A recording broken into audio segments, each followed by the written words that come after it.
в один из дней мы поехали встретиться с нашей хорошей знакомой в национальный парк Ловчин. В национальном парке, благодаря сочетанию двух климатов, а это средиземноморский и континентальный, созданы благоприятные условия для развития многообразной флоры и фауны. Можно встретить волков, медведей, кабанов, лис, оленей, зайцев, не меньше 200 видов пернатых и более 1000 различных видов растений. Кстати, до этого национального парка нельзя добраться общественным транспортом, то есть нужно воспользоваться такси, собственным или арендованным автомобилем или присоединиться к автобусной экскурсии. Мы поехали на арендованном автомобиле. Дорога заняла какое-то время, но увиденные пейзажи стоили того. Въезд платный 3 евро, но, внимание, не с машиной, а с человеком. В парке царит безмятежная, просто потрясающая тишина. Слышны разве что крылья птиц и шум деревьев. Обедали мы в прекрасном ресторане при отеле Монте-Роза. Вкусно и в приятной компании. Посмотрите, какой Собакин. Атмосферно там было. Остались очень приятные воспоминания, и уезжать совсем не хотелось. Хотелось остаться и переночевать в этом отеле, где мы обедали, ну или присоединиться вот к этой группе хайкинга. Но впереди нас ждал старинный город Котор, и о нем пойдет речь чуть позже. Перед этим расскажу о дороге. Путь к Коттору шел через огроменный серпантин. Очень извилистый был путь, и я не уверена, что готова буду повторить его снова. Пару раз мы не могли разъехаться с туристическими автобусами и в какой-то момент даже остановились на специально отведенной площадке, чтобы перевести дух и поснимать виды для вас.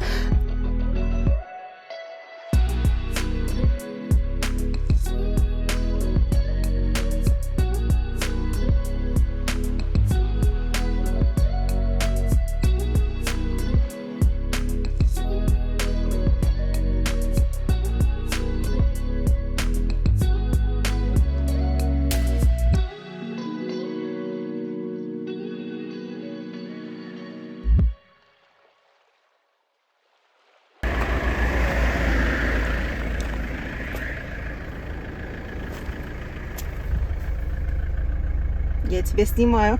А я тебя.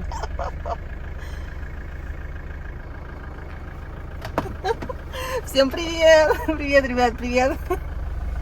Ну что ж, 28 витков узкой дороги, с одной стороны которой обрыв, а с другой скала, мы преодолели и, наконец, заехали в него, в город Котор.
Андрей говорит, что это яхта, а я говорю, что это корабль, теплоход.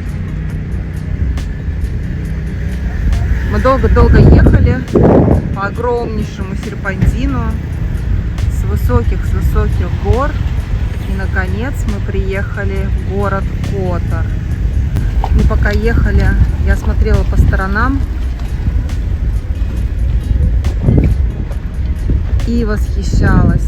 Называют это Южным фьордом. Южным фьордом? Некоторые называют, да, Южным фьордом. Ну, не знаю. Ну, пойдем мимо яхты. Ай, сейчас чуть не упала, ребят. вот об эту фигню спотыкнулась. Город, который, если я не ошибаюсь, никогда не был захвачен.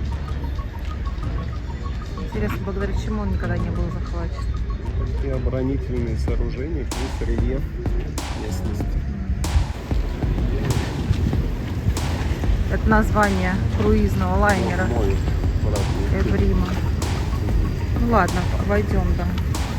А я думала, это дождь начинается. Оказывается, это не дождь, это просто вода. Пришла.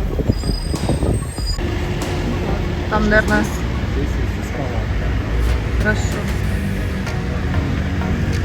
Если здесь такой крутой модный переход, попробуем перейти на основную пешеходную часть по этому переходу, так уж и быть. Ну, это может быть специально, да, для кораблей. Спорт, это сразу. Ты такой умный. Для них все для них. А там подниматься пешком. Там работает человек. Не хочу подниматься.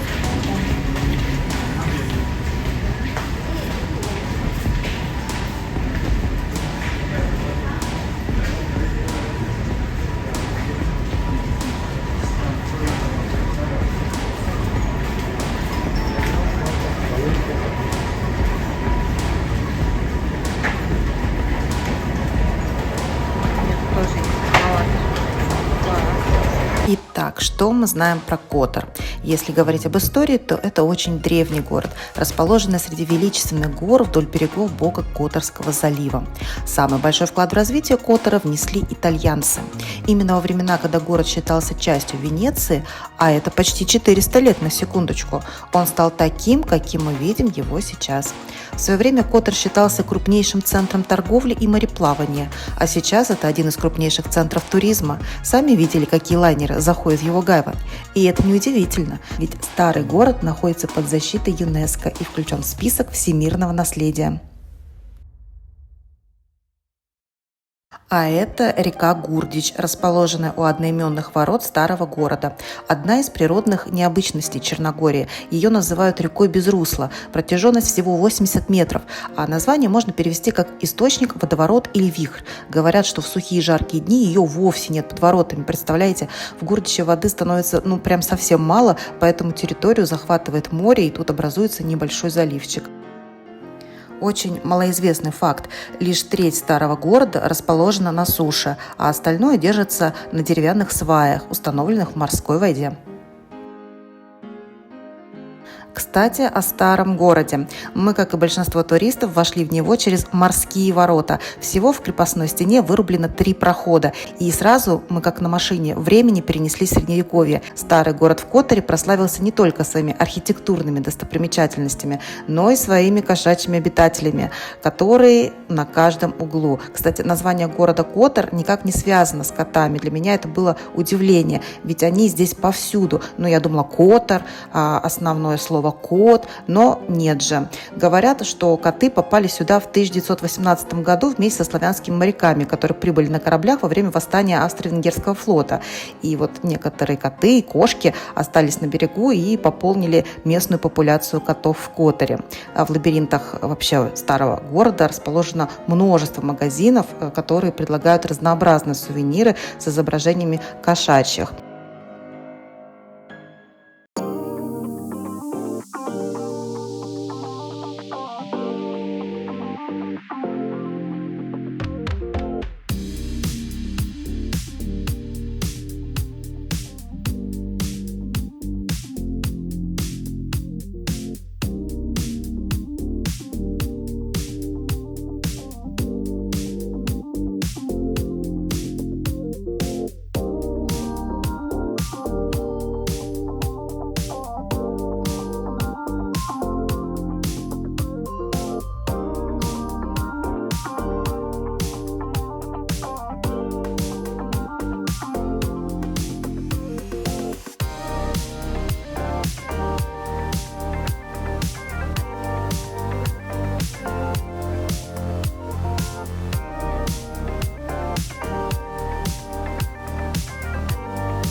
Петровец город небольшой, зато уютный. С 3 сторон он окружен горами, поэтому в живописной бухте нет ветров.